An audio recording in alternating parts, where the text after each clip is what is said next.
Assalamualaikum warahmatullahi taala wabarakatuh.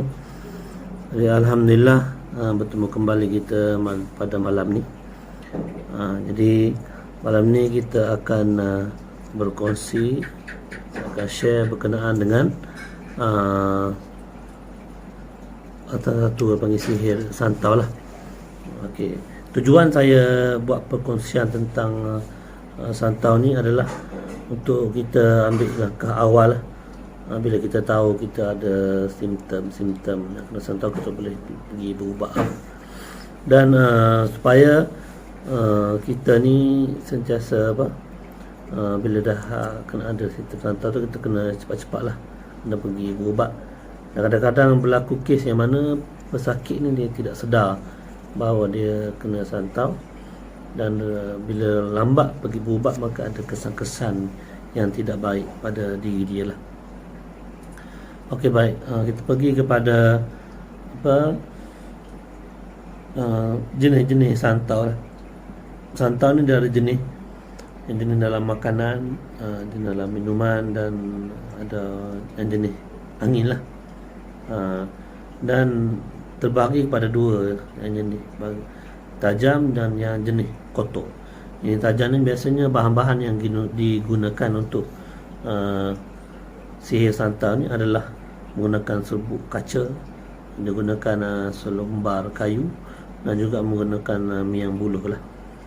Dan bagi yang tidak tajam, menggunakan benda kotor ni adalah seperti abu mayat, lemak binatang, darah binatang yang kotor, bahagian-bahagian badan manusia seperti kuku dan sebagainya, rambut dan sebagainya. Benda kotor digunakan dalam sihir santau untuk dan dijampi dengan mentera-mentera supaya kesan dia tu ada kesan pada rohani kita lah. Dan ada santau yang sampai tahap kesan dia tu muntah darah, dan sampai tahap yang jadi tidak siuman pun ada, dan rasa gelisah, rasa tak ada tujuan hidup dan sebagainya. Dan keadaan ataupun simptom-simptom, tanda-tanda orang yang kena santau ni, antaranya adalah dia rasa di bahagian dada seperti ada angin yang bergerak daripada perut ke dada lah. Lepas tu rasa berdebar di waktu-waktu senja, terutama untuk waktu maghrib lah. Daripada waktu asar ke petang tu dia rasa berdebar, rasa jantung tu laju kan. Bila cek dengan doktor, tak ada pula apa kesan penyakit. Lepas tu rasa petang tu bila resah, gelisah, rasa macam tak keruan, rasa tak tahu, rasa menangis, tak tahu sebab dan sebagainya lah.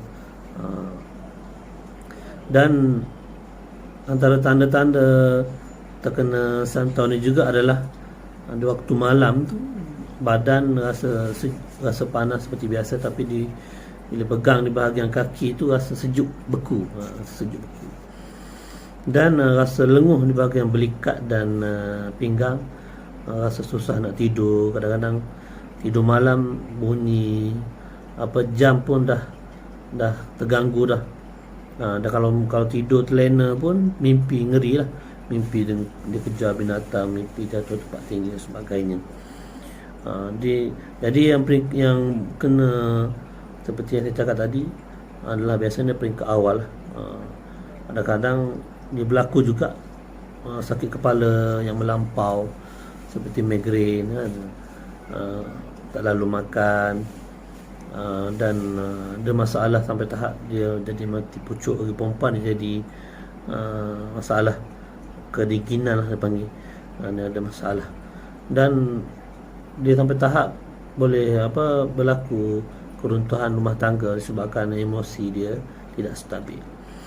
Dan bagi yang dah lama nak kena santau ni, dia biasanya lah yang saya jumpa, bila kita merawat orang yang kena santau ni, dia akan jadi nak makan, dan bila duduk nak makan tu jadi tak selera nak makan. Dia ada sampai tahap yang teruk, dia tak nak makan lah, tak nak makan langsung. Dan bagi yang yang lama kena santan juga, dia berlaku susah nak buang air sebab bila lama dalam badan banyak organ-organ dalaman kita ni rosak. Salah satunya usus lah. Dia nak buang air besar pun susah. Dan bagi orang perempuan muda, dia ada masalah kita nahik tidak teratur, sangat-sangat ketara.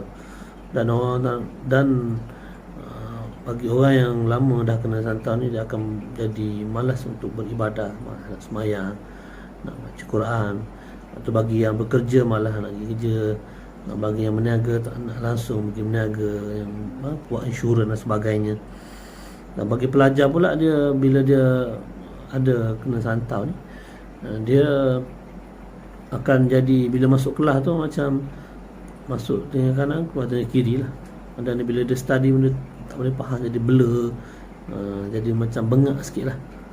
Dan ada berlaku pelajar tahfiz yang kena santau ni, dia jadi susah nak belajar, asyik-asyik demam, jadi kepanasan masuk kelas, susah nak menghafal. Dia ganggulah selagi benda yang kotor dan benda yang tajam dalam badan ni, dia akan bagi kesan pada kita dengan terutama dengan belajar agama lah.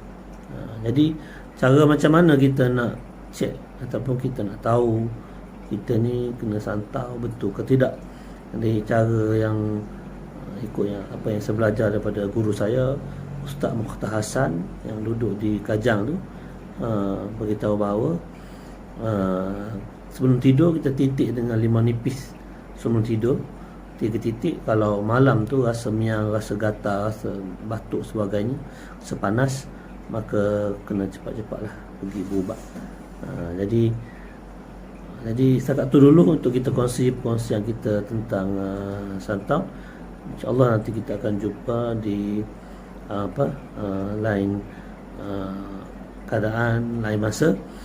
Dan sekiranya ada pertanyaan ataupun nak buat rawatan, boleh hubungi saya dengan ataupun komen di bahagian bawah video ni.